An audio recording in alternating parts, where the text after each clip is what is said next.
Hi guys, welcome back to Spot Area channel.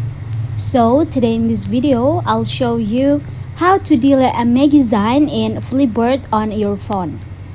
But before you continue this video, I hope you like, comment and subscribe to support this channel, and don't forget to hit the notifications bell.